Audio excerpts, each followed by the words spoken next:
কে এখানে? কোনো সমস্যা? না স্যার, আসলে ও সকালে কি জানি একটা হারিয়ে ফেলছে, খুঁজতে আসছিলাম। ও আচ্ছা, কি জানি হারায় ফেলছে, জানো না কি হারায় ফেলছে, তাই তো? স্যার আসলে আমরা আপনার সাথে দেখা করার জন্য আসছি। আমার সাথে? ওই যে যে কোনো সমস্যা হলে যেন আপনার সাথে সঙ্গে সঙ্গে দেখা করার জন্য আসি। আমি যে কোনো সমস্যার কথা বলি না, আমি গণিত সংক্রান্ত সমস্যার কথা বলি। ওইটাই স্যার, গণিত সংক্রান্ত সমস্যা না? ক্লাসে এত অমনোযোগী থাকলে কিভাবে বুঝবো অঙ্ক? আসো ভিতরে আসো, খাতা কলম নিয়ে আসো, বুঝাই দিচ্ছি। কালকে স্যারকে সব জানিয়ে দেবো। আমি 100% শিওর স্যারের গার্লফ্রেন্ড। মা, তুমি আমার কাছে এখন টাকা চাইতেই পারো, আমি তো এখন চাকরি করি। স্যার আমার আপনার সাথে একটু কথা আছে। জরুরি কিছু? জি স্যার, অনেক জরুরি। ঠিক আছে, বল। স্যার আমি ঘুরিয়ে পেছি একদম কথা বলতে পারি না। ছোটবেলা থেকেই সবসময় আমাকে সবাই বলে আমার নাকি লজ্জা শরম অনেক কম। সরাসরি আপনাকে কথাগুলো বলছি। স্যার আমি ছোটবেলা থেকেই শয়না স্বপ্নে এমন একজন ছেলেকে কল্পনা করেছি যে ছেলে আমার থেকে কমপক্ষে 8 থেকে 10 বছরের বড় হবে। তার গাল ভর্তি থাকবে দাড়ি, লম্বায় মাঝারি, চোখে থাকবে চশমা, দেখলেই মনে হবে যে অনেক জ্ঞানী, চুলগুলো থাকবে এলোমেলো। স্যার আমি আপনাকে প্রথম যেদিনকে দেখেছি সেদিনই আমি আপনাকে ভালোবেসে ফেলেছি।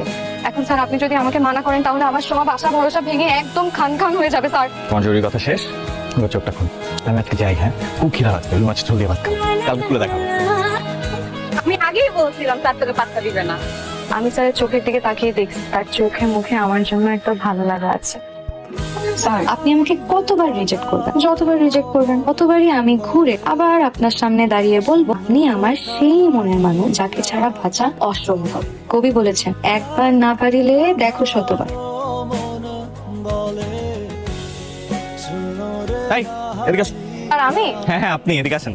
দেখো মেয়ে, তুমি ওই দিন আমাকে যা যা বলছো আমি কোনো গুরুত্ব দিইনি। এইসব বিষয় নিয়ে গুরুত্ব দেওয়া উচিত না, কিন্তু তুমি যদি এটা নিয়ে বাড়াবাড়ি করো আমি কিন্তু তোমার বাবার কাছে যেতে বাধ্য হবো। স্যার আপনাকে কষ্ট করে আমার বাসায় যে বাবার কাছে নালিশ দিতে হবে না। আমি এমনিতেও ডিসিশন নিয়েছি যে আমার বাবার কাছে সবকিছু খুলে বলবো। বলে দিবা মানে কি বলে দিবা? বলবো যে আমি আমার ভালোবাসার মানুষকে খুঁজে পেয়েছি, আর আমার ভালোবাসার মানুষ আমাদের ক্লাসের অঙ্কের টিচার অয়ন স্যার। তাড়াতাড়ি আমাদের দুজনের বিয়ের ব্যবস্থা করো। স্যার আমি জানি আপনি আমার সাথে অনেক রাগ করে আছেন, সরি স্যার। শোনো, তোমার যে বয়স, এই বয়সে তোমার একমাত্র কাজ হচ্ছে পড়াশোনা করো। পড়াশোনা করো, স্কুলের সবাইকে দেখা দাও যে তুমি স্কুলের সবচেয়ে ভালো ছাত্র।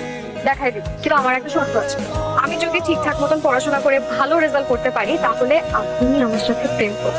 পড়াশোনা করো, তারপর পড়টা পড়া দেখা যাবে। পরে দেখা গেলে তো হবে না, আপনার আমাকে এখনই প্রমিস করতে হবে। প্রমিস করেন স্যার। আপনি কিন্তু আমার হাতে স্পর্শ করে প্রমিস করেছেন। এখন আপনি যদি কোনো কিছু উল্টাপাল্টা করেন আমি কিন্তু মারা যাবো স্যার। আমি আমার প্রমিস রাখবো।